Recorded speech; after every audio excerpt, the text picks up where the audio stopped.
राम राम हरे हरे हरे राम राम राम हरे हरे, हरे कृष्ण कृष्ण कृष्ण हरे हरे। हरे राम राम हरे कृष्ण कृष्ण कृष्ण हरे हरे। हरे राम राम हरे हरे, हरे कृष्ण कृष्ण कृष्ण हरे हरे। हरे राम राम हरे हरे। हरे राम राम हरे हरे, हरे कृष्ण कृष्ण कृष्ण हरे हरे।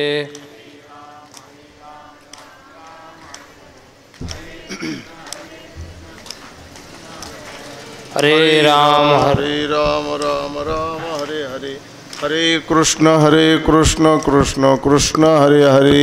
हरे राम राम हरे हरे, हरे कृष्ण कृष्ण कृष्ण हरे हरे।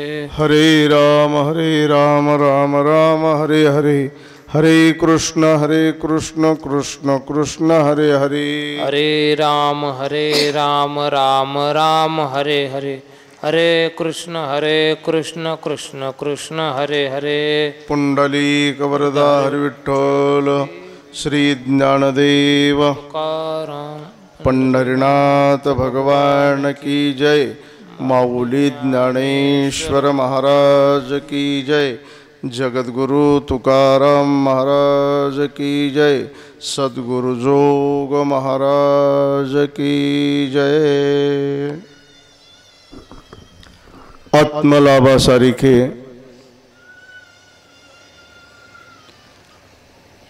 गोमटे काहीच न देखे, म्हणून भोग विषेखे हरिखे जेना।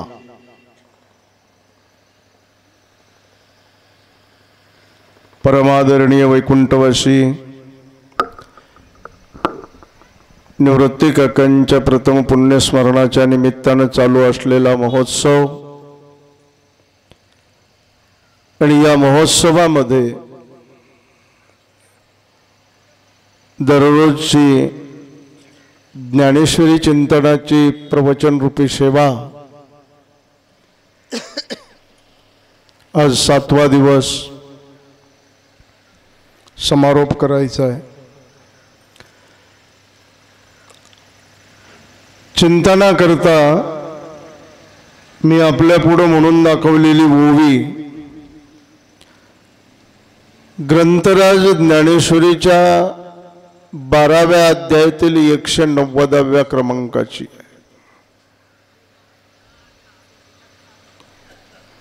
भक्ति योगो नाम द्वादशोऽध्यायः। श्रीमद् भगवद्गीतेच्या 12व्या अध्यायामध्ये भगवान श्रीकृष्णाने जी भक्तांची लक्षणं सांगितली त्या लक्षणापैकी यो न हृष्यति, जो हर्ष पावत नाही तो भक्त।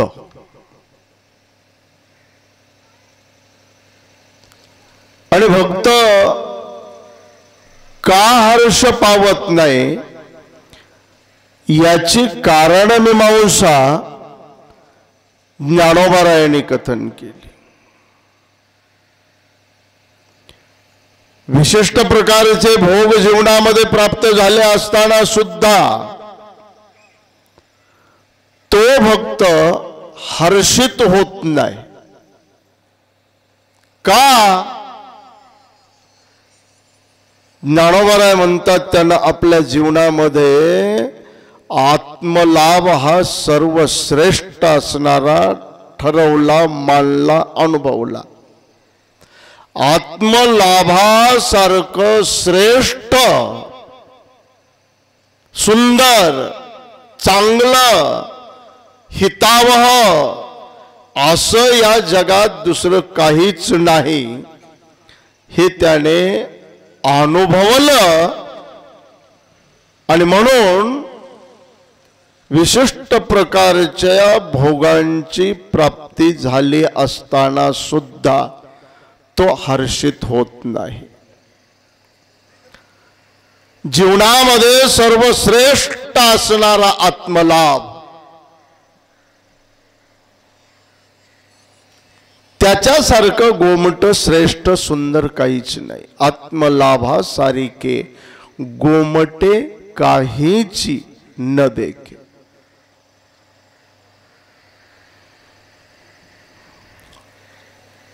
आपण चिंतन करत असताना वेगवेगळ्या पदाच्या अनुषंगानं पाहिलं,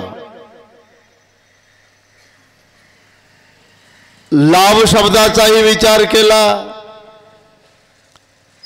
प्रापंचिक लाभ वेगळे, पारमार्थिक लाभ वेगळा आहे। प्रापंचिक लाभ नश्वर आहे, पारमार्थिक लाभ शाश्वत आहे।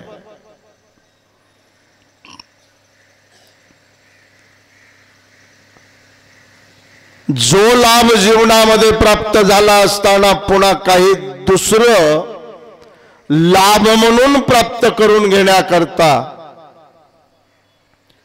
जीवनामध्ये शिल्लक राहत नाही। प्रमाणही मी एक दोन वेळेस उच्चार केला होता, यम लब्ध्वा च परम लाभम मन्यन्ते नादिकम ततः, त्याच्यापेक्षा श्रेष्ठ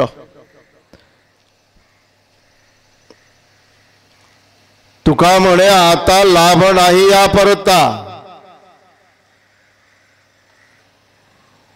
सद्गुरूंच्या कृपा आशीर्वादाने गेल्या 7 दिवसामध्ये चिंतन करण्याचा मी प्रयत्न करत आलोय। आत्मतत्वाचं ही चिंतन पाहिलं, विचार केला। ही आत्मानुभूती, आत्मसाक्षात्कार, ब्रह्मानुभूती, ब्रह्मसाक्षात्कार, वेगवेगळे शब्द प्रयोग।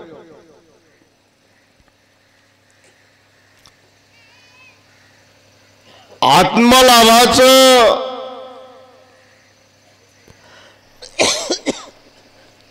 साध्य साधन भाव संबंधाच्या दृष्टिकोनातून चिंतन करत असताना हा लाभ होतो कसा? लाभ शब्द प्राप्त्यार्थाने जर घेतला तर त्याच्याकरता साधन काय? ज्ञानादेव तो कैवल्यमिति शास्त्रेषु डिंडिमहा, अत्यंतिक दुःखाची निवृत्ती, परमानंदाची प्राप्ती रूप मोक्ष हा केवळ आणि केवळ ज्ञानानेच साध्य होतो, प्राप्त होतो। बाकी तिथे काही उपयोगाला नाही। जेवढ्या खटपटा केल्या त्या अधिक माणसाला संसारामध्ये अडकवतात। ज्ञानेविन एके उपाय करीशी जितुके, जेवढे म्हणून उपाय केले, एक ज्ञान जर सोडलं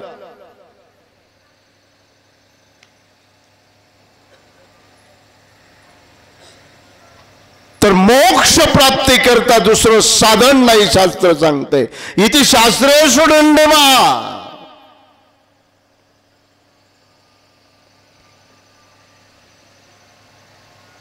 काल पाहिलं थोडं चिंतन आपण,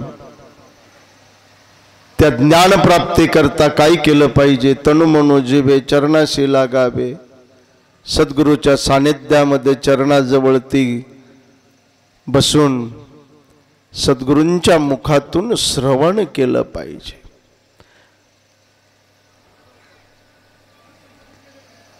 खूप गोड चिंतन आहे ते सुद्धा। आपल्याला अपेक्षित असलेलं पुसावं, काही काही माणसाला कसं विचारावं याचीच अक्कल नसते। एकदम मला एक माणसानं आवाज दिला, ओ महाराज एक मिनिट। रस्त्याने मी थोडस एका घरी जाण्याकरता चाललेलो होतो, त्यांनी बघितलं आणि आवाज दिला, ओ महाराज एक मिनिट। मी थांबलो, जवळ आला, आणि त्याला मला एक गोष्ट विचारली.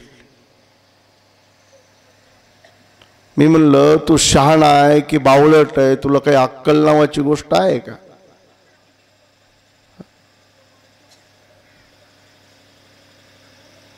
रस्त्यावरती मोठ्या शहाणपणानं थाटाना आवाज देऊन, ओ महाराज,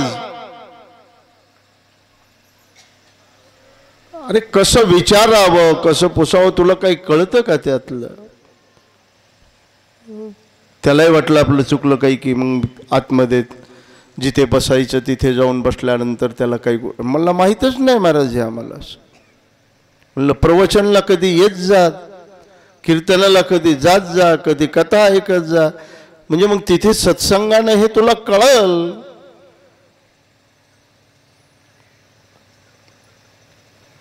कसं विचारावं हे सुद्धा अनेक लोकांना माहीत नाही. बरं आता थोडं आणखीन पुढचं बोलू का? बरेच जण कीर्तन प्रवचन ऐकतात, कथा ऐकतात, संपूर्ण आयुष्य त्याच्यात चाललंय, तरी देखील कसं विचारावं याची आणखी अक्कल येणं बाकी. आम्ही कधी विचारच करत नाही.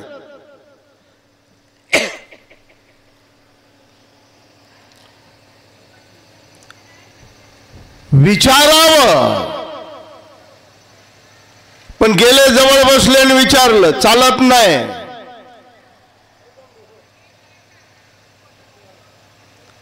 ज्याला विचारायचंय अगोदर त्याची संतुष्टी असावी लागते.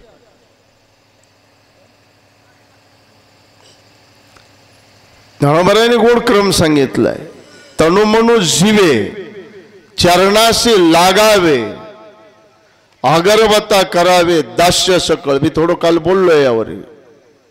आणि मग अपेक्षित आपुले सांगितले तेही किर पुसिले, पण तेही पुसायचं, विचारायचं ते काय, आणि ते काय सांगतील, जेणे अंतकरण बोधले संकल्पा नाही, हे विचारावं. माणसं आम्हाला विचारतात पण भलतच. एक घरी गेलो दर्शनाला, असणारे घरातले परिवारातले सगळे येऊ लागले बरं का मामा, सगळे. तो यजमान ज्याने बोलावलेलं होतं तो सगळं उभा होता. एक 22-24 वर्षाची तरुणी मुलगी आली, तिने दर्शन घेतलं. दुसरा एक 25 वर्षाचा मुलगा आला, त्यानेही दर्शन घेतलं. एक एक एक एक दर्शन घेत होते, जात होते. त्या मुलाला त्या माणसानं तिथंच थांबवलं, थांब जरा. आणि माझ्याकडे बघून विचारलं, महाराज याचं वय 27-28 वर्ष जवळजवळ झालंय, 5-10 ठिकाणी असणारे पाहुणे आले गेले, पण आणखी काही योग जुळूनच येईना, तुम्हाला काही कळत असलं तर सांगा. काय सांगता आता त्याला?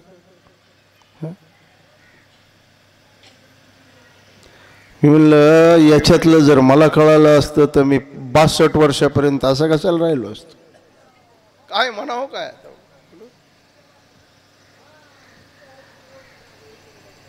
अंतकरण बोधले संकल्पा नाही, अशातलं विचारावं. नाही तर साधूचा वेळ विनाकारण व्यर्थ घालू नका. पूज्य वैकुंठवासी डोंगरे महाराज म्हणायचे, अन्न क्षेत्रातील अन्नाचा कण आणि साधूच्या जीवनातला साधूचा क्षण कधीच व्यर्थ घालू नका. घालवला तर पाप आहे. ते स्पष्ट म्हणायचे, पापाचे धनी व्हाल. नाही ते गेले आणि बसले उगीच आपलं गप्पा मारत. अरे तो चिंतन करतोय, भजन करतोय, काही सद्ग्रंथाचं वाचन करत असेल, त्याची त्याला त्याचा क्षण वाया घालवणं सुद्धा तुमचं पाप आहे. आणि अन्न क्षेत्रातला अन्नाचा कण वाया घालवणं सुद्धा पाप आहे. घालवू नये. विचारावं. एक गोष्ट सांगू का, आणखी थोडं पुढचं बोलतो. मी बोलतो म्हणजे मी नाही बोलत, असं शास्त्रामध्ये वचन आहे. असं विचारावं की आपण जे विचारलं त्याच्या उत्तरादाखल आलेल्या त्या संभाषणामध्ये आपलंच कल्याण नाही, जगाचं कल्याण व्हावं असं विचारावं.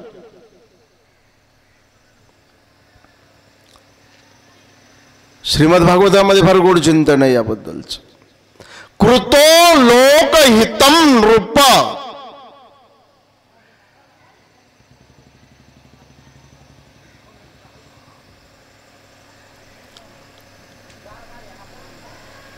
वर्याण येशते प्रश्न कृतो लोकहितम नृप. सुखदेवजी महाराजांनी राजा परीक्षितीला बोलण्याचा जो प्रारंभ केलाय, राजाने प्रश्न विचारला आणि डायरेक्ट उत्तर दिलं नाही. राजाने प्रश्न विचारला खरा, सुखदेवजी महाराजांनी अगोदर त्या प्रश्नाची स्तुती केली. वर्याण येशते प्रश्न, तुझा प्रश्न फार श्रेष्ठ आहे. का? ज्या प्रश्नाच्या उत्तरामध्ये जगाचं कल्याण आहे, ज्या संभाषणातून जगाचं कल्याण होणार आहे असं अपेक्षित उत्तर असलेला प्रश्न, असा प्रश्न पुसीजे विचारीजे असं विचारा.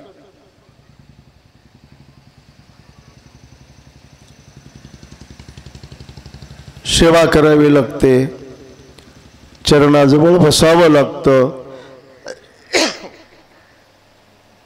आणि मग विचारावं. मग ते सत्शिष्याला सद्गुरू बोध देतात. खूप गोड चिंतन आहे. काना वचनाची भेटी यानं तो बोध दृढ होत जातो आणि एक दिवस अहम ब्रह्मास्मी या बोधावरती तो जीव आरूढ होतो. ब्रह्म दुसरं तिसरं कोणी नाही, मीच ब्रह्म आहे.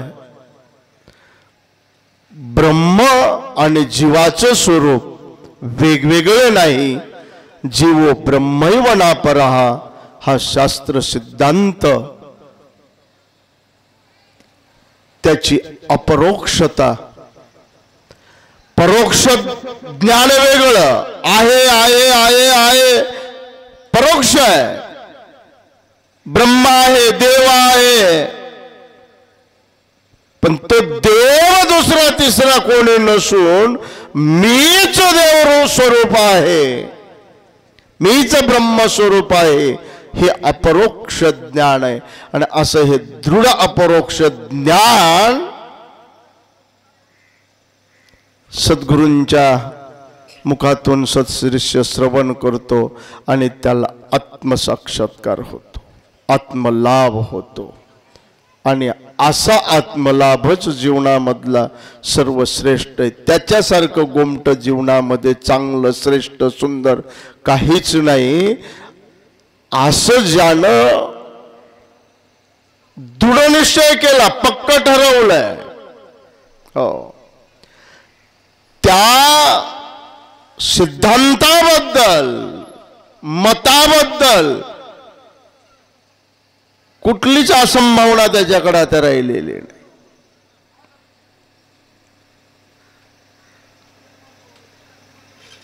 विशिष्ट प्रकारचे जरी जीवनामध्ये भोग झाले तरी मग तो हर्षित होत नाही. चिंतन करत असताना मी काल भोगाबद्दलचा थोडा विचार करत होतो. आपण आत्मशब्दाचा विचार केलाय, लाभ शब्दाचा विचार केलाय, गोमटे शब्दाचा विचार केलाय. भोगामध्ये ऐहिक भोग वेगळे आहेत, पारत्रिक भोग वेगळे आहेत. त्या ऐहिक भोगामध्ये शब्द स्पर्श रूप रस गंध पंचविषय भोग असणारे. मानस उल्हासाचा मी असणारा उदाहरण देऊन अष्टभोगाचं चिंतनही थोडं तोडक्या मोडक्या भाषेत मी मांडण्याचा प्रयत्न केला. सुगंध गीत,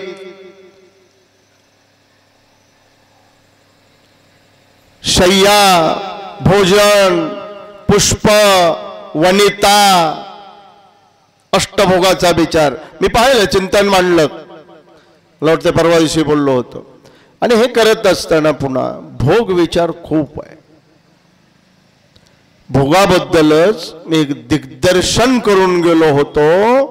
भोग शब्द भगवान श्रीकृष्ण परमात्म्याला आपण जो नैवेद्य दाखवतो त्याच्याबद्दलही असणारा प्रचलित आहे, प्रसिद्ध आहे. आणि त्यातली त्यात एक भोग नाही, 56 भोग भगवान श्रीकृष्णाला. त्याच्या पाठीमागे 1-2 आख्यायिका पण आहेत.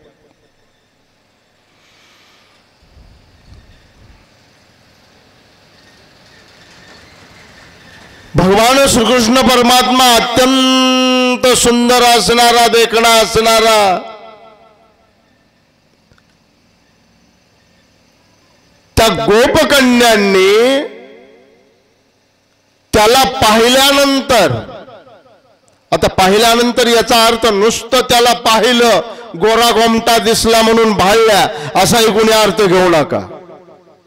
पाहणं, त्याची यथार्थ ओळख होणं, यथार्थ ओळखेकरता 3 गोष्टी लागतात. नीट ऐका. आता कधी कधी आपण म्हणतो मी ओळखतो त्यांना, काही डोंबलं ओळख नसते. कसली ओळख आली? यथार्थ ओळख. 3 गोष्टी गरजेच्या आहेत.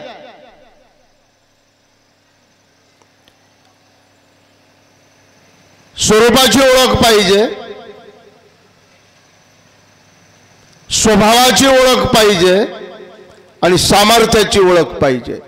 स्वभाव, सामर्थ्य आणि स्वरूप हे ज्याला ज्ञात आहे त्यावेळेस ती यथार्थ ओळख ठरते. नाही, या तिन्हीपैकी एक जर कमी असेल ना, ती यथार्थ ओळख ठरत नाही आणि म्हणून कधी कधी फसगत सुद्धा होते. मुलगी देतात आणि 4-2 वर्षानंतर, वर्ष 6 महिन्यानंतर तो मुलीचा पिता, बाप मी पाहुण्यांना विचारलं होतं तुम्ही ओळखता का? तर पाहुण्यांनी मला सांगितलं होतं की हो, मी पुरेपूर मोराला ओळखतोय, काही काळजी करू नका.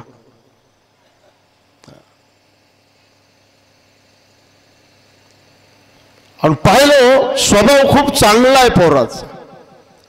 दिसायला तर काय गोरं गोमट आहे, उंच पुरा आहे, देखणं आहे, नाग डोळे सगळं व्यवस्थित, सगळं सगळं सगळं सगळं मदनाचा पुतळा आहे जसा. दिसायलाही देखणं आहे, स्वभावानेही चांगला आहे, पण टाळ्या वाजवते. त्याला म्हणतात सामर्थ्य. यथार्थ ओळख, सामर्थ्य, स्वभाव आणि स्वरूप. गोपकन्यांनी केवळ भगवंताला, कृष्णाला नुसतं डोळ्याने पाहिलं आणि भाळल्या असं मुळीच नाही.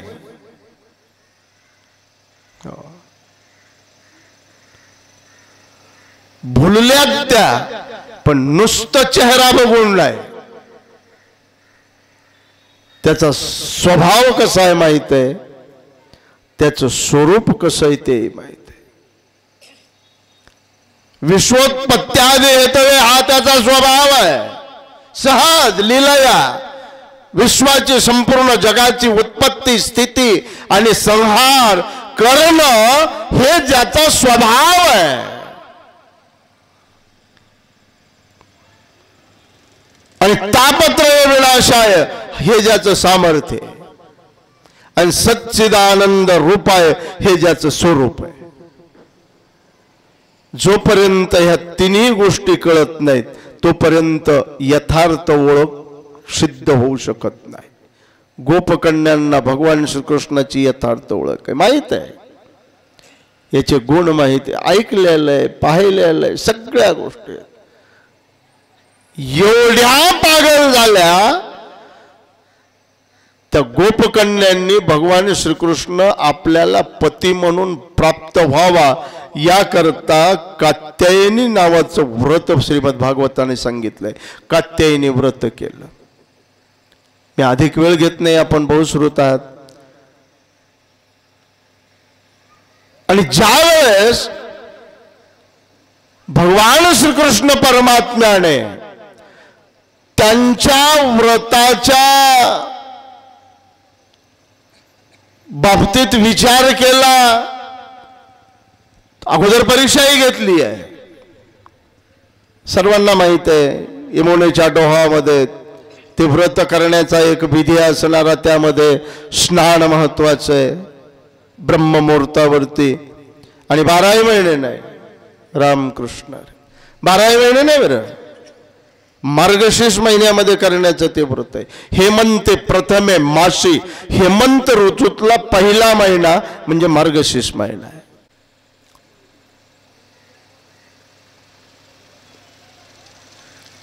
ब्रह्ममुहूर्तावरती स्नान करायच्या, वाळूची कात्यायनी देवीची मूर्ती बनवायच्या, यथोपचारे पूजन करायच्या आणि मंत्र जप करायच्या. नंद गोपसुतम देवी पतिम मे ते कुरु नमः मंत्र आहे हा. आजही एखाद्या कन्या कुमारिकेचं जर विवाह जुळून येत नसेल, लग्न होत नसेल, तिने जर हे कात्यायनी व्रत केलं, मंत्र जप जर केला, तर अगदीच थोड्या कालामध्ये विवाह जुळून आल्याशिवाय राहत नाही. तेवढ्या भक्तीनं श्रद्धेनं ते करावं. म्हणजे अनेकांना ऐकल्यानंतर, अनेक कुमारी कन्यांनी व्रत केल्यानंतर त्यांना कसा फायदा झाला, येऊन भेटतात लोक मला की महाराज गेल्या वर्षी कथेत ऐकलं आणि खरंच आमच्या कन्येचं लग्न विवाह सोहळा पार पडला. करतात मुलीही. आणि हे कात्यायनी व्रत मी नेहमी सांगत असतो, फक्त कुमारी कन्येनं करण्याचं व्रत आहे, विवाहिता स्त्रीनं ते करण्याचं व्रत नाही. परीक्षा घेऊन बघितली, त्यामध्ये असणारं त्यांना लज्जा आडी येते. भगवान परमात्म्याचा त्या गोपकन्यांचा खूप गोड संवाद आहे. शेवटी अंतर्धान पावले. पुन्हा त्यांची साधना, काय साधना फलद्रूप व्हावी लागते. फलोन्मुख झाली आणि एक दिवस भगवान परमात्म्याने विचार केला आणि आपलं प्रेम प्रदान करण्याकरता भगवान परमात्मा तयार झाला. आणि त्या प्रसंगी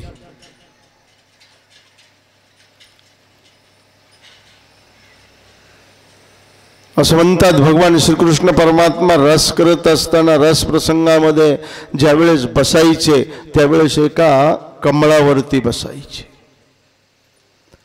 भगवान श्रीकृष्ण राधे बरोबर युगल सरकार बसायचे आणि कमळावर बसल्यानंतर 56 गोपिका भगवंताच्या अवतीभोवती असणाऱ्या, ते 3 भागामध्ये असणारं ते कमळ विभागलेलं होतं. पहिल्या याच्यामध्ये 8 पाकळ्या होत्या, बाहेरच्या दुसऱ्या राऊंड मध्ये 16 होत्या आणि तिसऱ्यामध्ये 32 होत्या. किती झाले? 8 अधिक 16 अधिक 32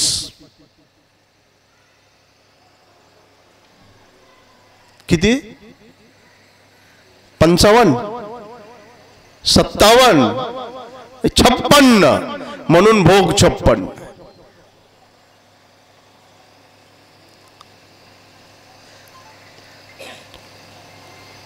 एकदा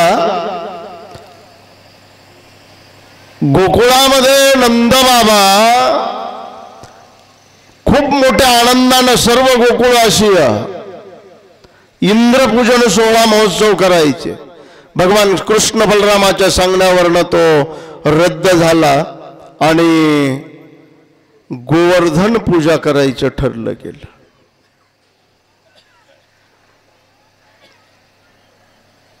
काही हरकत नाही, या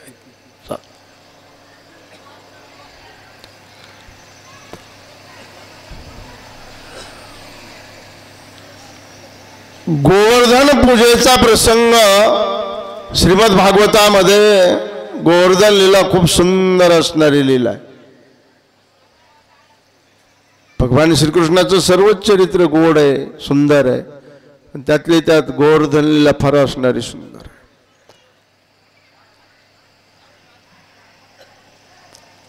आपण बहुश्रुत आहात, मी थोडक्यात पुढे जातोय. भगवान श्रीकृष्णाने 7 दिवस गिरिराज धारण केलेला. आश्रयाला गाई गोपाळ सगळे आले. इंद्राने समर्थक मेघाला आज्ञा दिली. धो धो धो धो धो धो वर्षा होत होती. 7 दिवस निघून गेले. इंद्राला वाटलं बघावं, पाहिलं, अरे काहीच नाही. त्याचा अहंकार गेला वगैरे असणार, सगळा बाकीचा भाग सांगत बसायचा नाही. 7 दिवस भगवान श्रीकृष्ण परमात्मा गिरिराज गोवर्धन धारण करून उभे राहिले. अन्नही नाही आणि पाणीही नाही. गोकुळाशियांना यशोदेला खूप मोठं वाईट वाटत होतं, कष्ट होत होतं, दुःख होत होतं. आणि ज्या वेळेस गिरिराज पुन्हा स्थापित केला त्यावेळेस यशोदेनं आणि गोकुळवासियांनी भगवान श्रीकृष्णाला भोजन म्हणून 56 भोग पहिल्यांदा समर्पित केले. कोणी म्हणेल 56च का? दिवस किती होते? 7. यशोदामया दिवसाचे 8 प्रहर, 8 प्रहरामध्ये 8 वेळेस भगवान श्रीकृष्णाला असणारं भोजन द्यायची. किती झाले मग 8 7?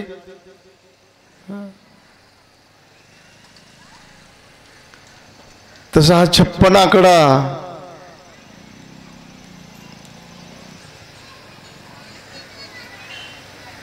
जाऊ दे, मला बाकीचा पुढचा समारोप करायचा आहे, अधिक तिकडे जायचं नाही.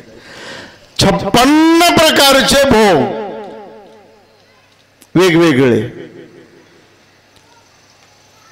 मग त्याच्यामध्ये भात, वरण, कढी, शिकरण, विशिष्ट प्रकारच्या असणाऱ्या मिठाई आहेत, जिलेबी, लाडू, रसगुल्ला, गुलाबजामुन, बर्फी, नमकीनचे पदार्थ, ड्रायफ्रुट्स मध्ये बदाम, पिस्ता, काजू, मनुका, वेगवेगळ्या भाज्या, मालपुआ, पुरी, कटू, आम्ल, लवण, तिक्त, मधु, कषाय, षडरस. असं बरं का, बाकी जसे शास्त्र आहे तसं एक पाकशास्त्र होतं, स्वतंत्र शास्त्र आहे.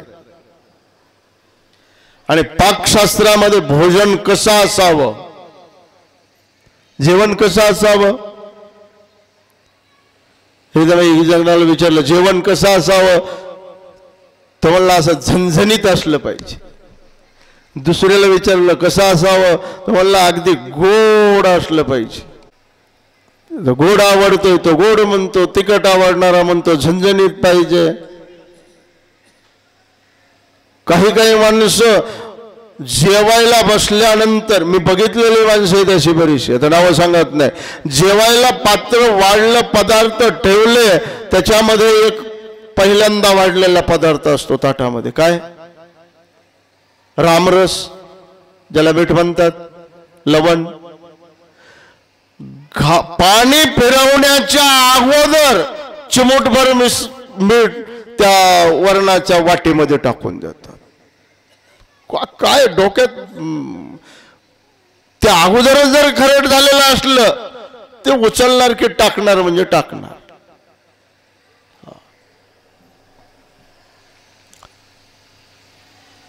षडरस आहेत, भोजन षडरस संपन्न असावं. भोजनामध्ये थोडा आंबटपणाही असला पाहिजे, थोडा तिखटपणाही असला पाहिजे, थोडं गोडही असलं पाहिजे, थोडं कडवटही कटू एक रस आहे, लक्षात ठेवा. हा, आपण 12 महिने नाही पण वर्षाचा जेवणाचा प्रारंभाचं पहिलं जेवण करताना श्री गणेशात करतो. कधी? बरोबर पाडव्याच्या दिवशी कडुनिंबाचं ते बनवतात. चला, तुमच्या लक्षात आलं, माझं काम झालं. कटो एक रस आहे, षडरस संपन्न भोजन असावं. आणि हे षडरस संपन्न भोजन फक्त जी बनवते तिला सुगरण म्हणतात. नाही तर काही काही जेवण बनवतात, दुसऱ्या वेळेस जेवायला जायचं असतं प्रसंगी म्हणून म्हणावं लागतं खूप छान झालं. आता इथे म्हणायला काय हरकत आहे? कशाच कशाला मिळलं असतो. हो, चपात्या जर बघितल्या ना, एक पाकिस्तानचा नकाशा आणि दुसरी चीनचा नकाशा. पण असंही जेवण केल्यानंतर, जेवण झाल्यानंतर ते विचारते, महाराज कस काय झालं? तसं वा वा वा वा वा वा वा वा, खूप सुंदर. तरच दुसऱ्या वेळेस निमंत्रण पोले महाराज, नाही तर नाही.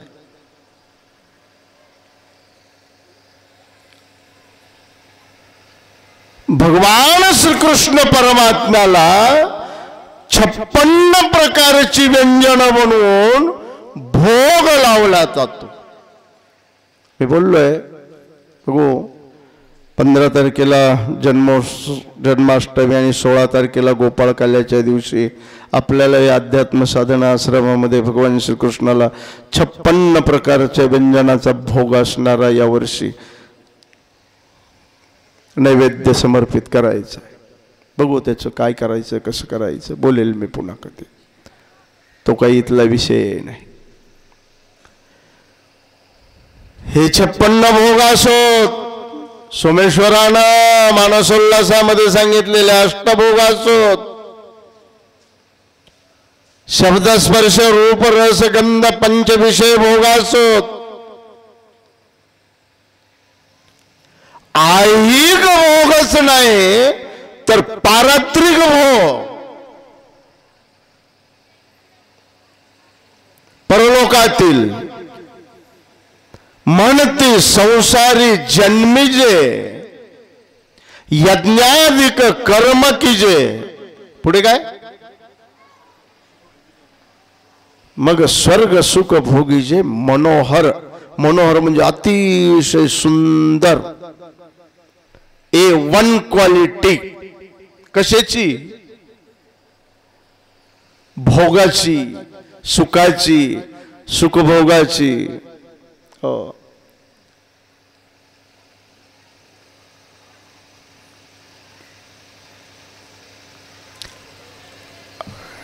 मी कधी कधी म्हणत असतो, भोग भोगायचाच ना. मी बोलत नाही, ज्ञानोबारायांनी एक ठिकाणी उल्लेख केला. ज्ञानोबारायांचं रूपक आहे. पती जन्मला माझे उदरी, मी झाले तयाची नोवरी, पतिव्रता धर्म पाहो माझा, आणि सर्वापरी पती भोगीचे ओझ. आता विश्लेषण करत बसायला मला तेवढा वेळ नाही, केवळ दिग्दर्शन करतोय. पतिभोग, पतिव्रता स्वतःला मौली ज्ञानोबा म्हणतात, माझा पतिव्रता धर्म आहे.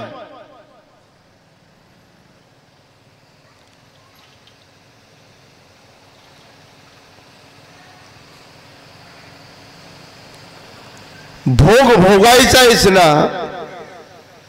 साधू संतांनी स्पष्ट केलंय, ज्ञान ब्रह्मी भोग ब्रह्मतनु. हे बाकीचे जे भोग आहेत ना, आमच्या महात्माजीने काल इथून गेल्यानंतर मग काय, आता बऱ्याच जणाला वाटत असेल की महाराजाला 7 दिवस फक्त 1 तास प्रवचन सारं की संपलं महाराजाचं. प्रवचन एकदा करतात आणि जेवायला 2दा असतात. अरे एकदा कसलं, चालूच राहते. इथून गेल्यानंतर बी काही कुणी काय नुसतं इथून गेल्यानंतरच नाही, गेलेले तिकून फोन करायला लागलेत. हे असं कसं काय, ते तसं कसं काय. आणि मला आनंद वाटतोय जिज्ञासू वृत्तीनं, साधकीय वृत्तीनं जिज्ञासा म्हणून जर कोणी असं विचारत असेल तर याच्यासारखं माझ्या जीवनामध्ये दुसरा आनंद नाही, लक्षात ठेवा. मला सगळ्यात मोठा आनंद मी आणखी तुमच्या पुढे स्पष्ट करतो. कुणी एखाद्यानं येऊन 500 रुपये दक्षिणा देऊन पाया पडल्यानंतर, अरे 500 रुपये दिल्यानंतर बरं वाटणं साहजिक आहे, पण त्याच्याही पेक्षा त्याने नुसतं डोकं ठेवून जिज्ञासा वृत्तीने जर एखादा शास्त्रीय प्रश्न विचारला, शंका विचारली, तर तो जो आनंद मला वाटतो, नुसता आनंदच वाटत नाही पोले महाराज, मी त्याचा आयुष्यभर ऋणी होतो, उपकार मानतो. त्याच्या विचारण्यातून आपल्याला चिंतन करता येत.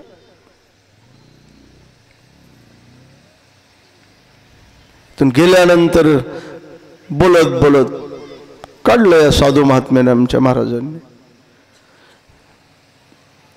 ले इंद्रिय आणि विषय पहिल्यांदा सुख वाटतं. इंद्रिय विषयाचा संयोग झाला. अहो गुलाबजामुन तोंडात टाकल्याबरोबर काय वाईट वाटतं का? पण परिणामे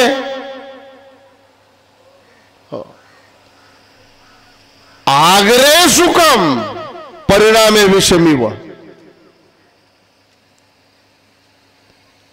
हे अवघड आहे. आणि म्हणून तर मी एक दिवस एक वाक्य बोललो होतो, विषयान विषवत त्यज.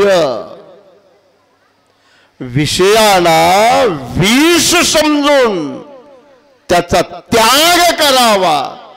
अरे इच्छा तर होतात, कामना तर होते, पण त्या इच्छेच्या आहारी, त्या कामनेच्या आहारी जो जातो त्याची जीवनामध्ये हानी होते.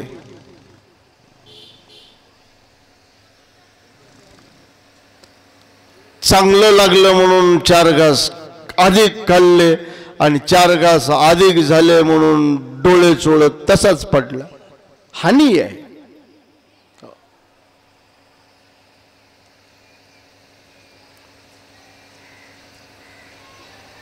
हो, हेच आमचा महात्मा. एक दिवशी जेवायला बसल्यानंतरच मला म्हणले, नाही मला नाही, अमुक अमुक असं असं नको. काल मी जेवलो, टच्चून खाल्लं, तर झोपेमुळे माझं अर्ध प्रवचन गेलं. असंच काहीतरी हानी झाली म्हणे. आणि हे वाटावं कधीतरी.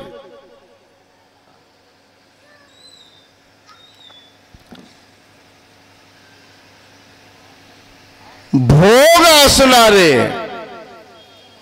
नाना प्रकारचे भोग, ऐहिक भोग प्राप्त झाल्यानंतर त्या भोगाविषयी, त्या भोगाचं नश्वरत्व, त्या भोगापासून उत्पन्न होणारं सुख, उत्पन्न होणारे म्हणजे ते उत्पन्नच भास आहे तो. विषय सुख देऊ शकत नाहीत. काय एक प्रमाण आहे पहा, परी काय की जे मूर्ख न सेविता न सरे.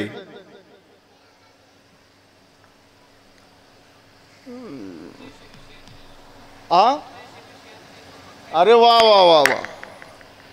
ते जैसे विषय भोगी जे सुख हे साध्यंतची जाण दुःख परी काय की जे मूर्ख न सेविता नसे. विषय भोग आणि सुख हे निव्वळ मूर्खपणाचं लक्षण आहे. सुखाभास आहे आणि सगळं हे चक्र आहे ना, जो हा जीव जो अडकलाय ना या भ्रमात अडकलेला आहे.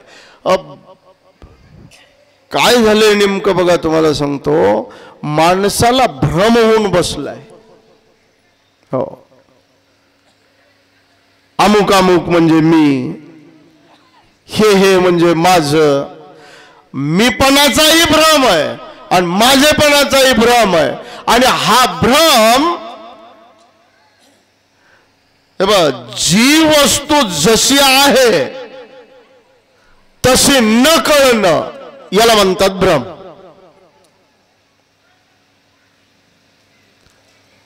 जगत मिथ्या रूपाने न वाटता सत्यत्व बुद्धीने जगताकडे पाहतो. हा काय भ्रम आहे. आणि भ्रमाची निवृत्ती, अज्ञानाची निवृत्ती पहा. ज्याच्या अज्ञानाने जे भासत त्याच्याच ज्ञानाने ते बाधित होत असत. दोरीच्या अज्ञानाने रज्जूचा भ्रम आहे. मग रज्जूचा भ्रम जाण्यासाठी काय केलं पाहिजे? दोरीचं ज्ञान झालं, संपला विषय. अधिष्ठान ब्रह्मचैतन्याचं जोपर्यंत ज्ञान नाही तोपर्यंत जगदाभास आहे.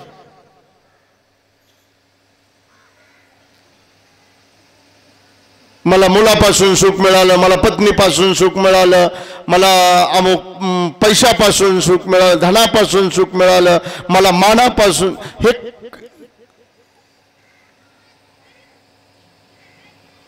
हे सुखाला कारण नाहीतच.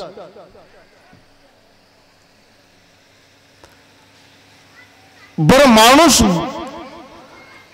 यांना सुखाला कारण समजतो, हाही भ्रम आहे. आणि मी यांच्यावर प्रेम करतो हे जगात दाखवतो, हेही मोठा भ्रमच आहे. माझ्या मुलावर प्रेम आहे, माझ्या पत्नीवर प्रेम आहे, माझ्या मित्रावर प्रेम आहे, माझ्या आईवर प्रेम आहे, माझ्या बापावर प्रेम आहे, माझ्या भावावर प्रेम आहे, माझं गुरुवर प्रेम आहे. गुरु म्हणतो माझं शिष्यावर प्रेम आहे. डोंबल्याचं प्रेम आहे. कसलं प्रेम आहे? नाटक आहे, ड्रामा आहे हा सगळा. मी पदरचं बोलत नाही. उपनिषद सांगते, नवारे पत्युक कामाय पतिप्रियो भवतु आत्मनस्तु कामाय पतिप्रियो भवतु.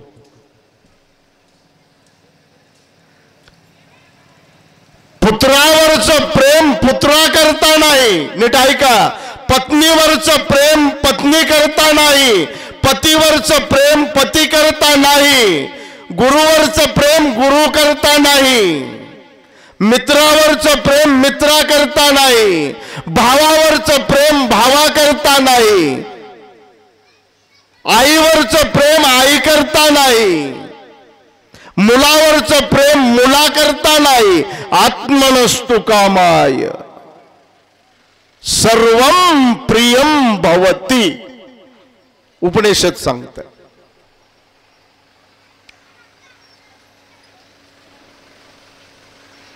ते आई म्हणत असते, माझा लय मुलावर जीव आहे. थोरल्यावर एवढा नाही, धाकट्यावर जास्त. काय माहिती काय असते. हा, बारक्यावर माझा खूप जीव आहे, खूप जीव आहे, खूप जीव आहे, खूप जीव आहे. आणि ते बी म्हणतं आमच्या चौघापेक्षा माझ्यावर जास्त आहे. तो किती असतो, कसा असतो कळू येईल जेव्हाची तेव्हा कळतं. जोपर्यंत प्रसंग येत नाही ना मायबाप, एकदा प्रसंग आला की मग बघा तिथे खरी परीक्षा असते.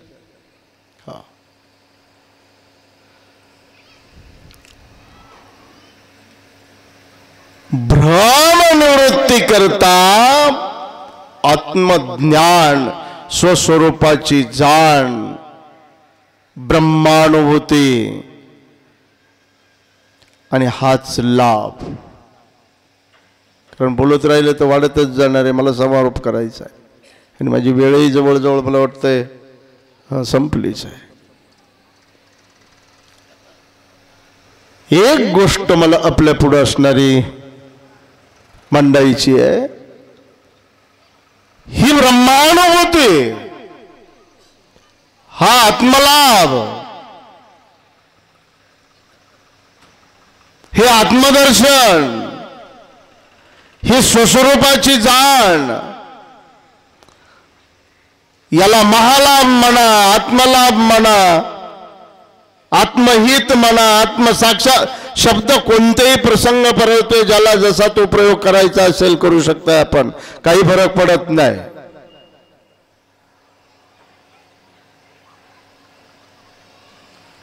याच्यासारखं जीवनामध्ये दुसरं काही श्रेष्ठ. आणि या लाभाच्या बाबतीमध्ये बोलत असताना मी जे अनेक लाभ, एक दिवस बोलतो बोललो मी, कामनेच्या त्यागे भजनाचा, भजन सुद्धा लाभच आहे, मोठा लाभ आहे. प्रापंचिक लाभ असो अथवा पारमार्थिक लाभ असो, एकच मी आपल्या पुढे असणारं प्रमाण बोलतो, थोडं 2 मिनिटात त्याचं चिंतन मानतो आणि माझ्या सेवेला पूर्ण विराम देतोय.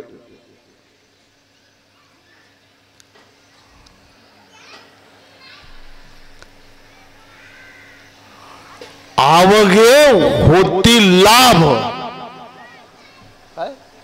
एका या चिंतने, नाम संकीर्तने गोविंदाच्या. ज्यांच्या पुण्यस्मरणार्थ असणारा हा महोत्सव चाललाय, त्यांनी आपल्या जीवनामध्ये अवघे लाभ मी घटवतोय आता होतात. रात्री महाराजांनी गोड चिंतन करत असताना थोडा विचार मांडला होता. प्रकाश साधू महाराज, हा मोक्ष अत्यंतिक दुःखाची निवृत्ती, परमानंदाची प्राप्ती, ब्रह्मज्ञान म्हणून ज्याला मी बोललो, विवेक, वैराग्य, समाधी षटक, मुमुक्षत्व, श्रवण, मनन, निधिध्यासन, तत्वम पदार्थ शोधन, अंतरंग साधना वेगळी, बहिरंग साधना वेगळी, आणि हे सगळं आणि ते ज्ञान साध्य असणाऱ्या जीवनाचा अंतिम ध्येय, जो आत्मलाभ, जो महालाभ. साधू संतांनी सांगितलं, बाबा हो, कलियुगामध्ये घरगृहस्थी जीवन जगत असताना हे एवढं सोपं नाही. ज्ञानाच्या बाबतीमध्ये तर असं महाराजांनी एक ठिकाणी स्पष्ट सांगितलंय, ज्ञान प्राप्ती लागे व्हावे अति नीच. सामान्य गोष्ट नाही ज्ञान. हे शब्द ज्ञानाच्या बाबतीमध्ये मी बोलतो तुम्हाला, उगीच कोणी सांगायला रिकामा नाही आहे. हो, माझे एक मित्र होते, ते मला म्हटले, अहो काय सांगायचंय, मी जवळजवळ 8 महिने ह्याची पिशवी घेऊन फिरलो, पण पहिल्या तरंगाच्या पुढं काही गेला नाही.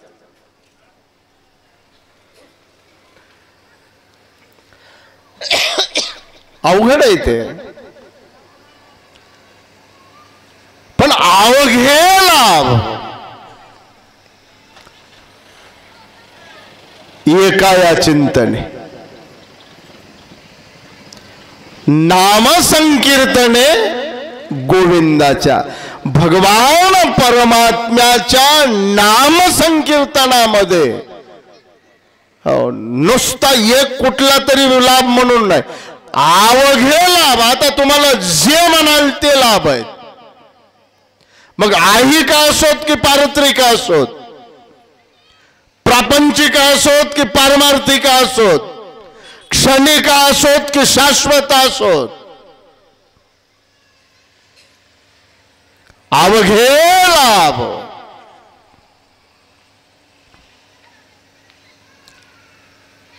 आणि जीवनातला सर्वश्रेष्ठ म्हणून जो महालाभ आहे, ज्याला आपण मोक्ष शब्दाने असणारं संबोधतो, आत्यंतिक दुःखाची निवृत्ती आणि परमानंदाची प्राप्ती, हा लाभ सुद्धा मुखी नाम आणि हाती आईशी साक्ष बहुतांची.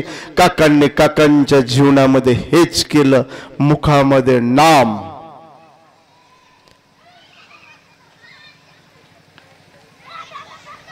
मला वाटतं एक दिवशी एक महाराज बोलले, ते मरणाची आईली कडे मिळून गेले मज पुढे. मृत्यूच्या नंतर पुन्हा कुठं जाणार आहेत हो.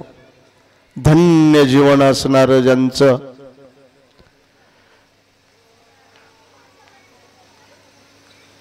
जीवनाची धन्यता मी नेहमी सांगत असतो. जीवन धन्य तेव्हा, शेवट गोड तेव्हा. आयुष्यभर तर 8 तास करावाच लागतो, तरच शेवट गोड होतो. आणि तो शेवट गोड होणं म्हणजे अंत समयाला भगवंताचं मुखामध्ये नाम येणं, हा साक्षात्कार आहे. आणि हीच जीवनाची धन्यता आहे. काकांनी हयात आयुष्यभर सत्कर्म केली. घरगृहस्थी जीवन जगत असताना आपल्या मुलांच्या वरती योग्य संस्कार दिले. कुठलंही सत्कार्य असो, आपल्या वाट्याला आलेल्या धर्माचरणामध्ये कधी चुकारपणा केला नाही. साधू संतांनी सांगितलेला उपदेश जीवनामध्ये आचरण्याचा आटोकाट प्रयत्न करत राहिले. शास्त्रामध्ये कोण जाणे काय काय सांगितलं असेल, पण प्रगाढ श्रद्धा साधू संतांवरती, सद्गुरूंच्या वरती, सद्गुरूवरती. मी तर बऱ्याच वेळेस म्हणत असतो, गुरुश्रद्धा जसं एकलव्याची, गुरुश्रद्धा कोणाची? निळोबारायांची.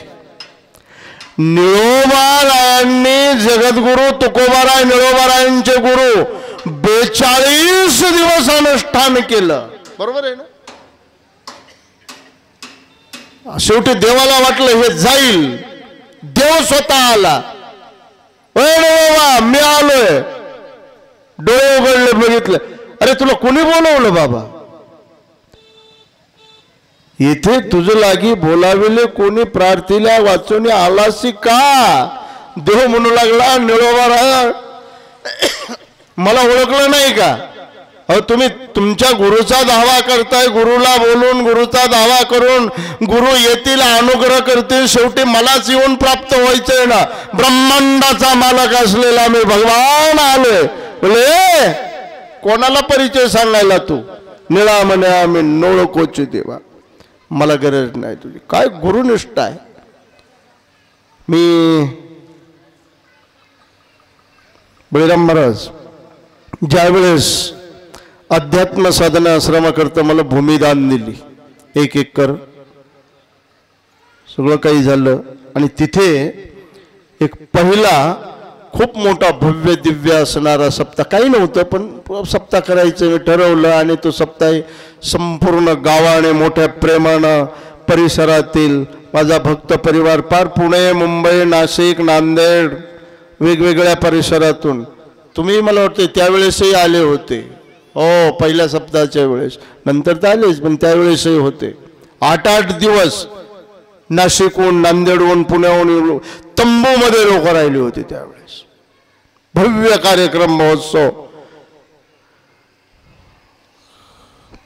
चालू महोत्सवामधून काकांनी गाडी काढली आणि डायरेक्ट कोणतं गाव? हलकुडी. हो, महाराजांच्याकडे, गुरुकडे. काहीच विचार केला नाही बाकीचा. गुरुवरती एवढी श्रद्धा असणारी मला पाहायला मिळाली. कुठली गोष्ट, काही विषय निघाला, बोलत असतील, सगळं माझ्या गुरुमुळे, साधू संतामुळे ही धारणा आयुष्यभर शेवटच्या क्षणापर्यंत होती. साधू संतावरती दृढ विश्वास होता, नितांत श्रद्धा होती. सांगितलेल्या साधू संतांनी वचनावरती विश्वास होता, श्रद्धा होती.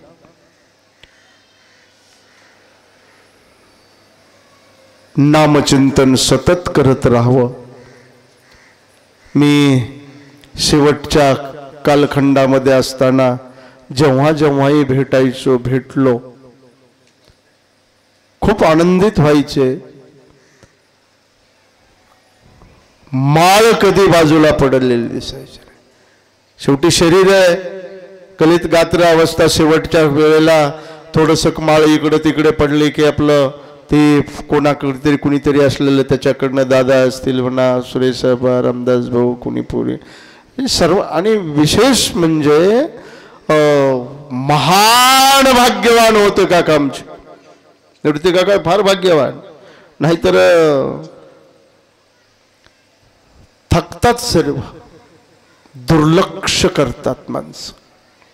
कलियुग आहे, पण किती भाग्यवान. शेवटच्या श्वासापर्यंत लहान बाळाला जसं जपावं असं या सुपुत्रांनी आपल्या पित्याला जपलं. नुसत्या सुपुत्रांनीच नाही, सर्वांनीच. आज एवढा मोठा महोत्सव चालू आहे, त्यांचे सुपुत्र, त्यांचा परिवार सगळाच असणारा. केवळ पुरुषच करायचं म्हणले करू शकतो असं नाही, त्या माऊल्यांचं सुद्धा फार मोठं योगदान आहे याच्यात. तिघांच्या धर्मपत्न्या असतील, सुना असतील, मुली असतील, नातवं असतील, मुलं असतील, सर्व परिवार मिळून मोठ्या आनंदाने, उत्साहाने असणारा हा पर्व काळ, हा असणारा महोत्सव करतायत. आणि हा महोत्सव, हा पर्व हे कोणाकरता येणे, कार्य दिसतंय, कारण मानलं पाहिजे. पाचपोर महाराजांनी फार गोड सुंदर असणारी संगती जोडली होती.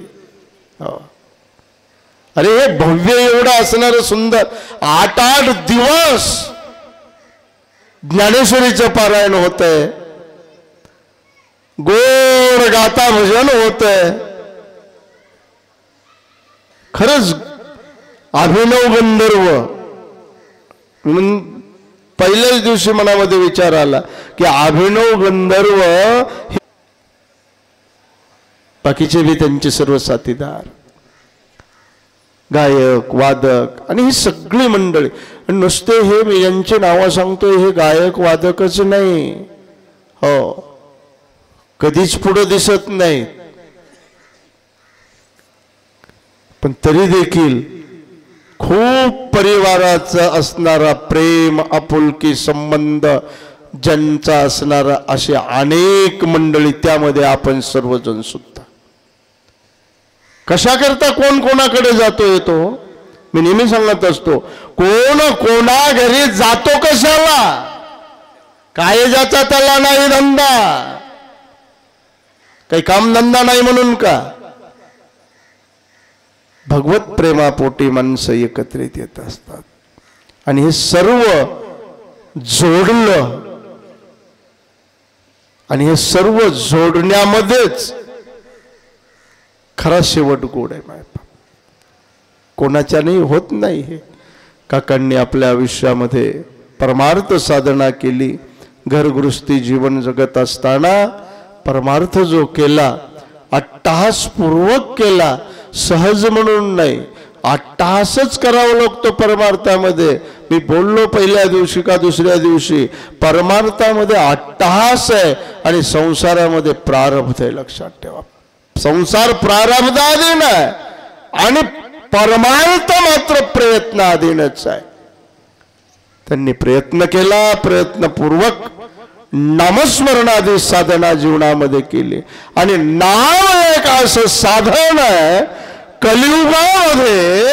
अन्य साधनाच्या बाबतीमध्ये आपण बहुश्रुतात अनेक वेळा ऐकता आणि नामाच्या बद्दलही ऐकताच नाही असं नाही, पण मी आजच्या प्रसंगी एकच सांगेल, खरंच जीवनाचा गोड शेवट ज्याला करावा वाटतोय, जीवनामध्ये आत्मलाभ ज्याला प्राप्त करून घ्यावा वाटतोय, जीवनामध्ये महालाभ ज्याला प्राप्त करून घ्यावा वाटतोय, त्यांनी बाकी काही एक करू नका, फक्त नामाचा अंगीकार करावा. सद्गुरूंच्या मुखातून स्वीकारलेलं ते नाम, त्याचं चिंतन करावं. कोणत्या नामाचं करावं? गोविंद, कृष्ण, हरी, राम, दत्त, ज्याच्या जो आवडीचा असेल त्यानं त्या नामाचं असणारं चिंतन करावं आणि आपलं जीवन धन्य करून घ्यावं. लाभाचं साधन काकांनी आपल्या जीवनामध्ये नाम स्वीकारलं. विवेकन, वैराग्यन, शम, दम, श्रद्धा, उपरम, तितिक्षा, श्रवण, मनन, निधी, ध्यासन, तत्वम, पदार्थ. काय हे शब्द, काय, कसं, काय याचा अर्थ आहे, काय माहिती? सगळ्यालाच माहिती असतं असं नाही. त्यांनी एकच ठरवलं, कलियुगा माझी करावे कीर्तन आणि तेने नारायण देईल भेटी. नारायणाचा अंश असलेले निवृत्ती नारायणापर्यंत नारायण नामाचाच अंगीकार करून असणार गोड शेवट करून घेतला. जीवनामध्ये आत्मलाभजन्य असणारा करून घेतला. असे निवृत्ती काका, त्यांचा हा सुंदर असणारा सोहळा. आणि या सोहळ्यामध्ये मला 7 दिवस ज्ञानेश्वरीचं चिंतन, खरं तर मलाही हा मोठा लाभच झालाय बरं का बळीराम महाराज. हा मलाही काही साधा लाभ नाही. हो, एक सांगू तुम्हाला, खऱ्या अर्थानं सांगू, मला काकाने 1 एकर भूमी दान दिली, त्याच्यापेक्षा आज 7 दिवस ज्ञानेश्वरीचं चिंतन करण्याची संधी निर्माण करून दिली. हा खरा माझ्या जीवनामधला मोठा लाभ.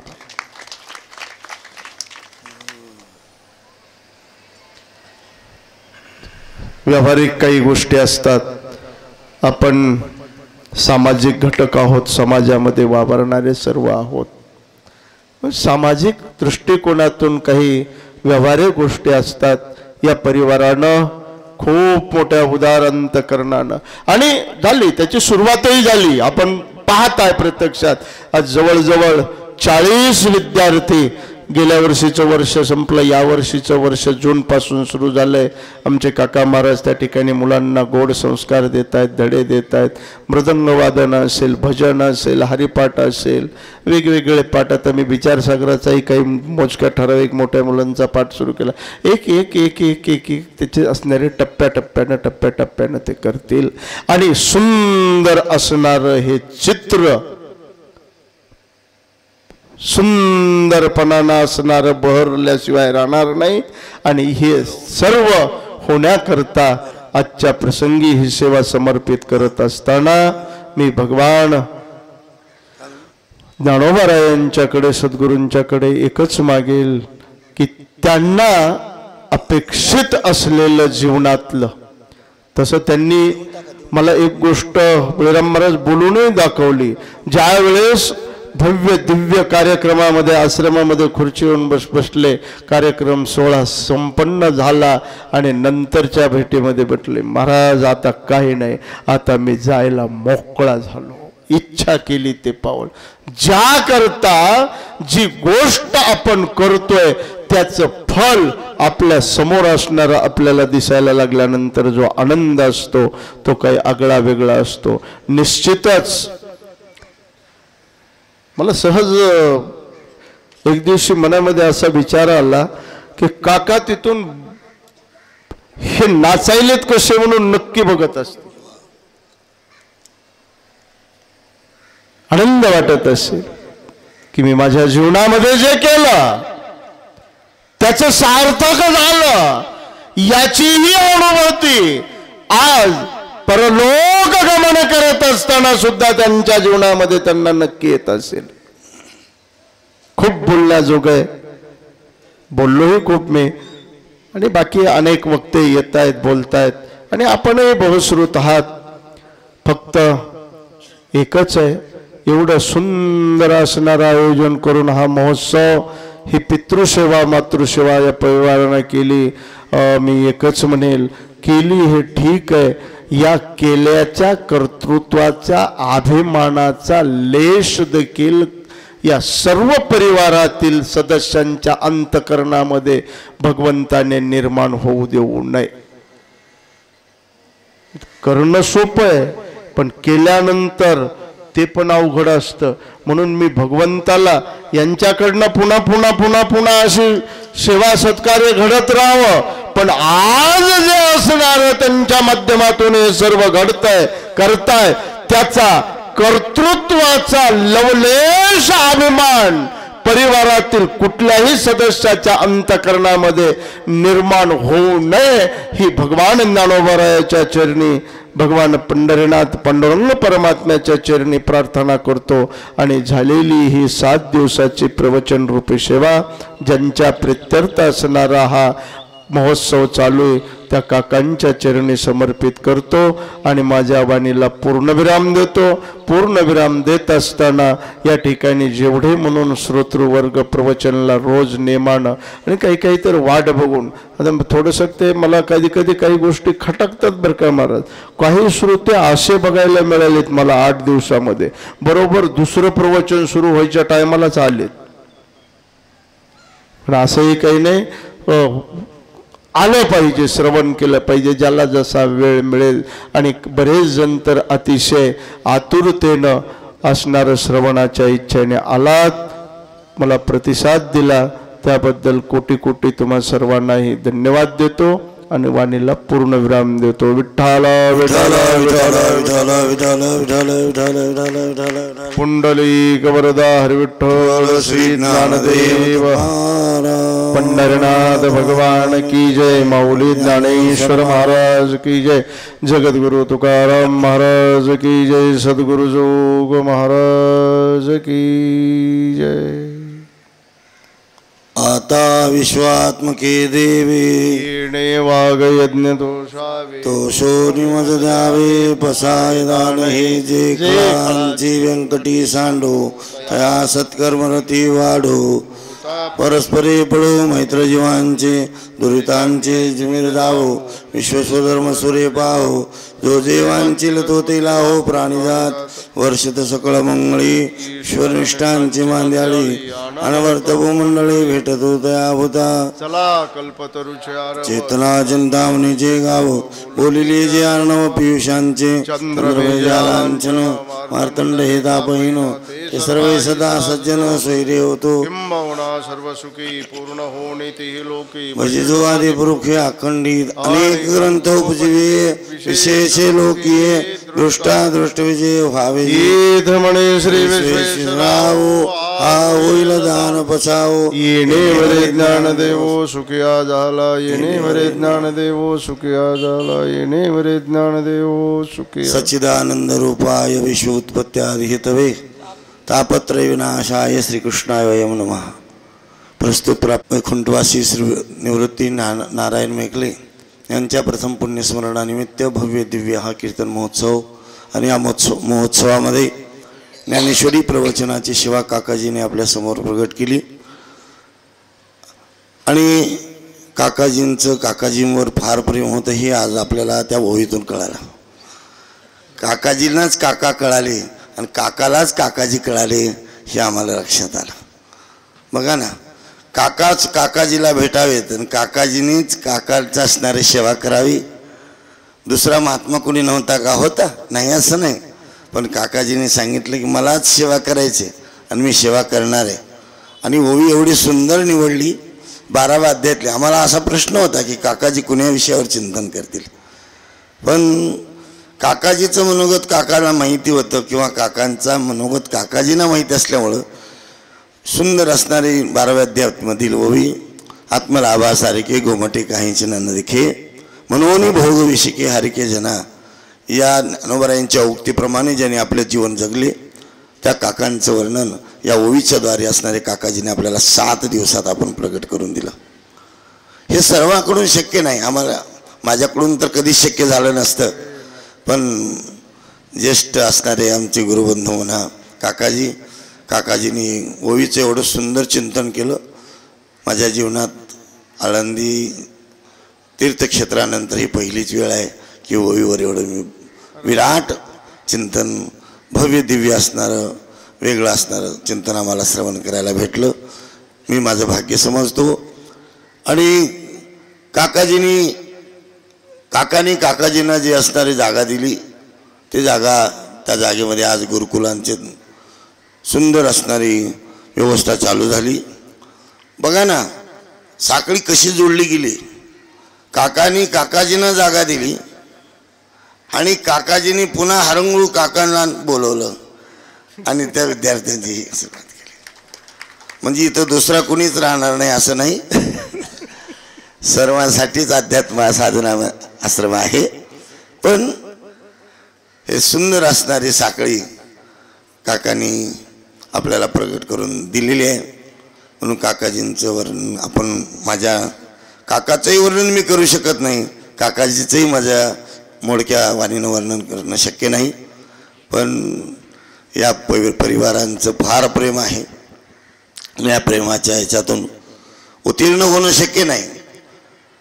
काकांनी जे प्रेम केलं आमच्यावर, आम्ही असे हजारो जरी सप्ते केले तरी त्यांच्यात काकाच्या सप्ताहातून उत्तीर्ण, काकांच्या प्रेमातून आम्ही उत्तीर्ण होऊ शकत नाही.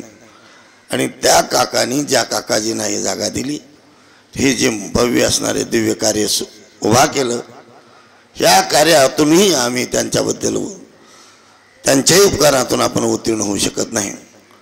म्हणून 7 दिवस असणारं ज्ञानोबरायांची ज्ञानेश्वरीतील ओवी, या ओवीबद्दल चिंतन केल्याबद्दल एक दादांच्या मनामध्ये फार, दादांचं अंतकरण फार मोठं आहे, कारण मी आळंदीला असल्यापासून दादांची माझी संगती आहे. म्हणून दादांनी हे संकल्पना 111 ज्ञानेश्वरी पारायण केली आणि या ज्ञानेश्वरी पारायणाची सांगता आणि काकांचं प्रथम पुण्यस्मरण, या दोन्ही असणाऱ्या योगायोग जमून आला. आणि या सर्व गोष्टी संपन्न आईवडिलांच्या कृपेशिवाय होत नाहीत महाराज. मी अनेक वेळा सांगत असतो, देवाच्या कृपेनं संसार होत असतो आणि आईवडिलांच्या कृपेनं परमार्थ होत असतो. म्हणून हा परमार्थ त्यांच्या जीवनामध्ये घडला. म्हणून काकाजींनी हे जी सेवा केली त्या सेवेत तो उत्तीर्ण होता येत नाही, पण फुल नाही फुलाची पाकळी म्हणून दादा काकाजींचं असणारं पूजन करतील. आणि पूजन झाल्यानंतर लगेचच हरिपाठ आहे. हरिपाठ झाल्यानंतर लगेचच आपल्याला आत देवळामध्ये दीपोत्सव साजरा करायचा आहे. हे तुम्ही मांडलं शेवटी तुमच्या इच्छेत मांडलं.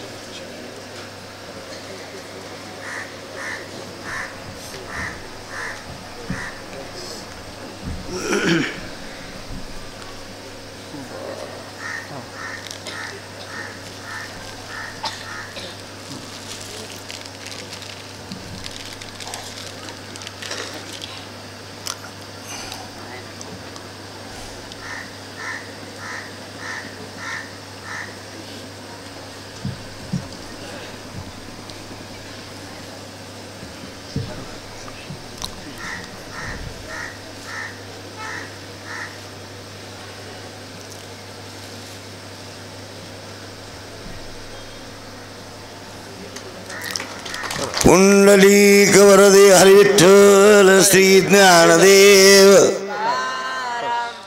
नाथ की जय. चला काका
गोदावरीचारकुली दक्षिणे त्रिभुवनैक पवित्र क्षेत्र जीत जगाचे जीवसूत्र श्री महालया असे तेथ यदुवंश विलासो जो सकळ कळा निवासो न्यायाते पोषी क्षितिषु श्रीरामचंद्र एक महेशान्वय संभुते श्री निवृत्तीनाथ सुते गेले ज्ञानदेव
ज्याच्याकडे जे पूजेचं साहित्य उपलब्ध आहे त्यांनी असणारं सांगितल्याप्रमाणे क्रिया करत राहायच्या.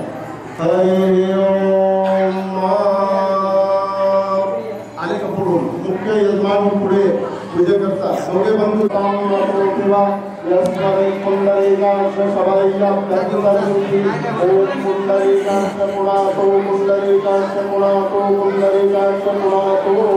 थोडं फुलानं पाणी गमतावरती शिंपडायचं, आपल्या अंगावरती शिंपडायचं, आजूबाजूला जे असतील त्यांच्यावरती शिंपडून घ्यायचं. हरे ओम स्वस्तिन इंद्रो वदसुरा स्वस्तिन ओंकार स्ववेदाः स्वस्तिन तार्क्ष्यो अरिष्टनेमिः स्वस्तिनो बृहस्पतिर्दधातु बृहस्पतिर्वरुणः वृष्टिमातरः सुरञ्जामानो विदधे गुरुमयः निर्विवाणः सूर्यचक्षुषो विष्णुयो देवः अवसागमन्यः भद्रं कर्णेभिः शृणुयामदेवाः भद्रं पश्येमा कटिर्गत्राः सुजयं कृष्णां सतमोदितशेमहि देवयुतं जलायुः हरिः ॐ सुशान्तिर्भवतु. श्रीमङ्गलाधिपते नमः. ॐ लक्ष्मीनारायणाभ्यां नमः. उमामहेश्वराभ्यां नमः.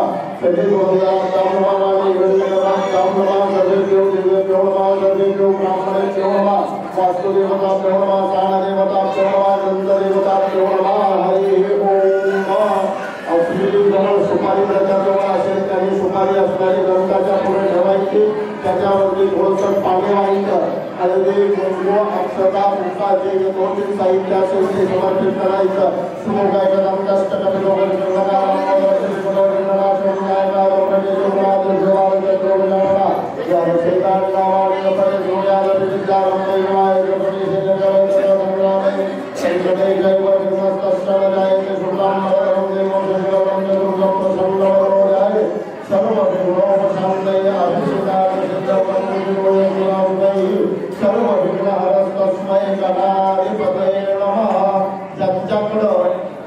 साहित्य उपलब्ध नसेल त्यांनी हात जोडून गणपतीचं स्मरण करायचं. महाकाय सूर्यकोटि समप्रभा निर्विघ्नं कुरु मे देव सर्वकार्येषु सर्वदा. गजाननं भूतगणाधिसेवितं कपितजम्बूफलचारुभक्षणं उमासुतं शोकविनाशकारकं नमामि विघ्नेश्वरपादपङ्कजं. हरिः ओम. सुशान्ति भगवतो सुशांतिर्भवतु साहित्याद्वारा पूजा तर आहेच आहे, पण ज्यांच्याकडं जे साहित्य उपलब्ध नसेल त्यांनी मानसिक संकल्प अंतःकरणामध्ये करायचा की आपण पूजा करत आहोत. पूजेमध्ये असणारं उपलब्ध साहित्य भगवंताला ग्रंथराज ज्ञानेश्वरीला आपण समर्पित करत आहोत अशी भावना अंतःकरणामध्ये करायची. ज्ञानेश्वरीला थोडंसं हळदी, कुंकू, अक्षता, बुक्का आणि फूल समर्पित करायचं.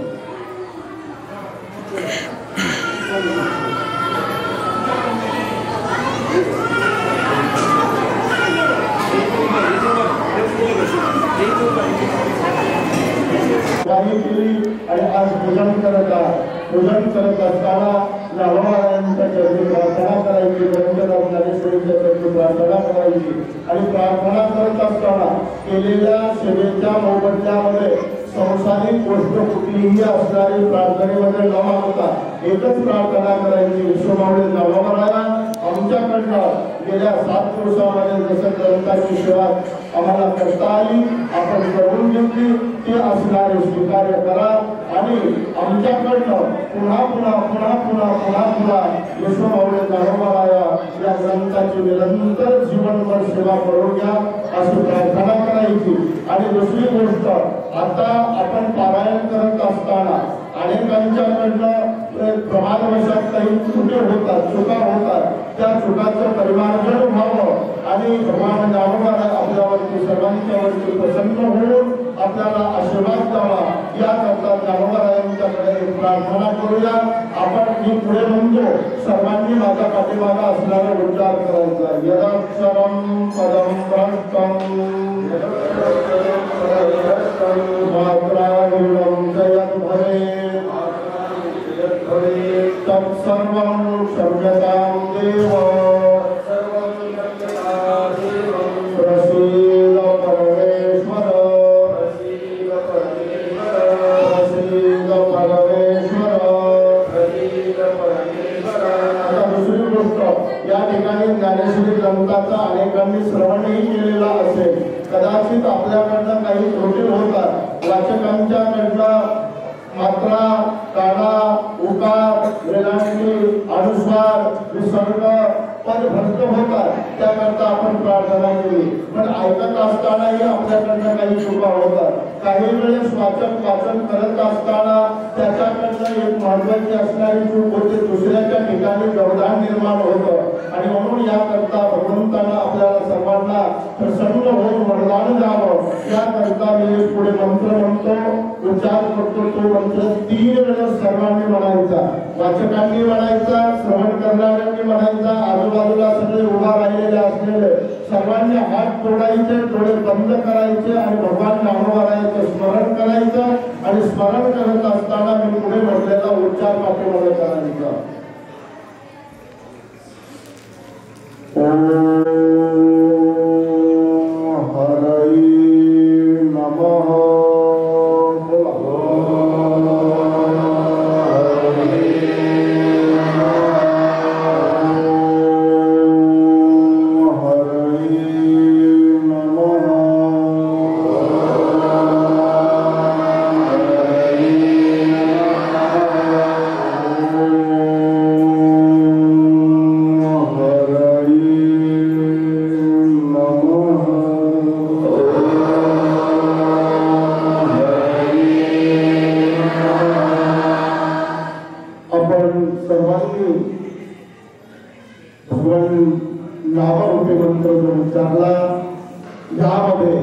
गेल्या 7 दिवसाच्या अनुष्ठानामध्ये गुणांकडनं काही त्रुटी झाली असेल, चूक झाली असेल, त्यामध्ये निर्माण झालेल्या त्रुटी दोष निवृत्त होतात असं शास्त्र आहे आणि म्हणून आपण सर्वांना उच्चार केलेला आहे.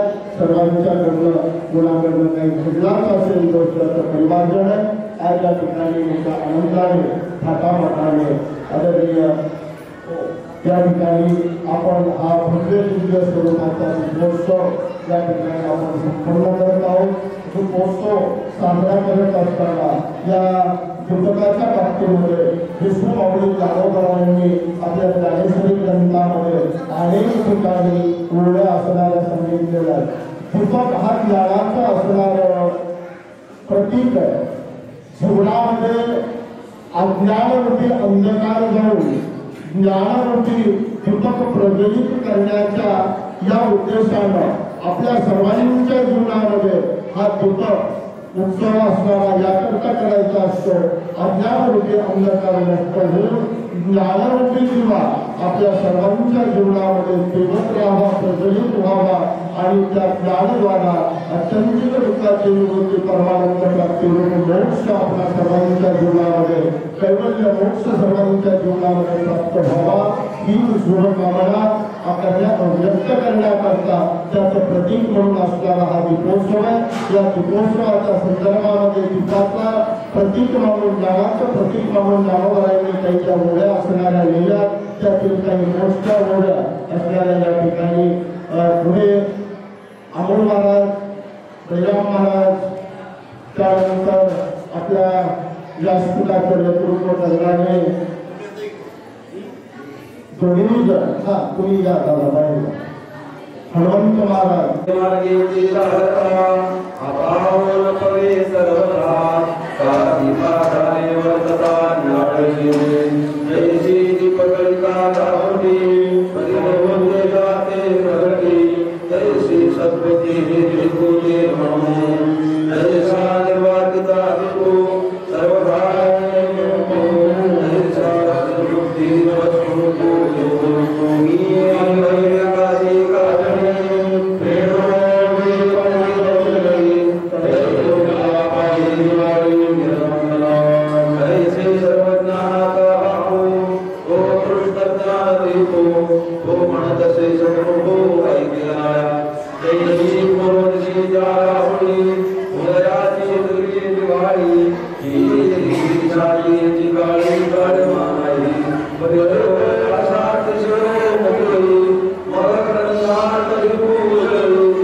सर्वांनी आपापल्या हातामध्ये वाचक मंडळी हातामध्ये फूल जर असेल तर फूल किंवा त्यामध्ये अक्षता किंवा दोन्ही उपलब्ध असेल तर हातामध्ये जायचं आणि ज्ञानेश्वरीमध्ये मी पुण्यलिका म्हटल्यानंतर असणारं त्या ठिकाणी समर्पित करायचे.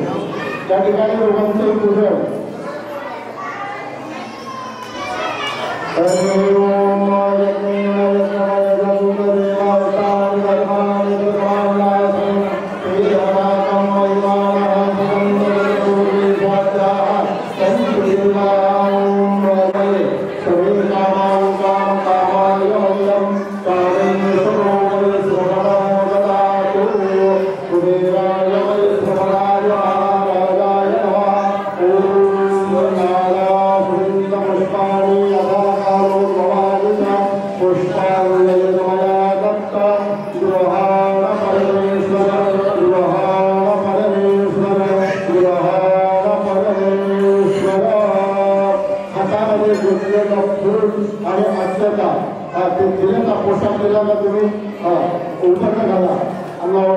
आणि तिथं एक फूल आणि थोडी अक्षरा घ्या आणि शेवटी ज्ञानेश्वरीवरती आणि पुंडलिकादेवी झाल्याच्या नंतर संत पूजन म्हणून या पीठावरती विराजमान असलेले हनुमंत महाराज आणि गोपीनाथ महाराज यांच्या डोक्यावरती पण असणारे पुन्हा अक्षता टाकायचं. अगोदर ज्ञानेश्वरीवरती यथा काळे महावेद पुष्पांजली मया दत्त गृहाण परमेश्वर गृहाण परमेश्वर गृहाण परमेश्वर त्यांच्या पुष्पांजली समर्पयामी.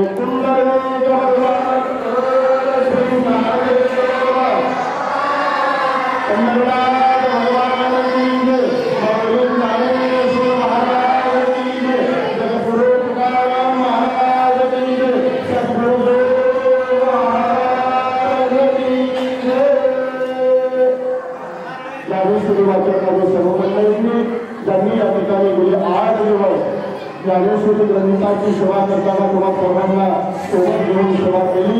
सर्वांनी यथाशक्ती पूजन करत असताना आपल्या ज्ञानेश्वरीचं पूजन झालेलं आहे. ज्यांनी नेतृत्व केलं त्या भगवान संत स्मरण करून जास्त नेतृत्व करणारा हनुमान महाराज आणि गोपीनाथ महाराजांना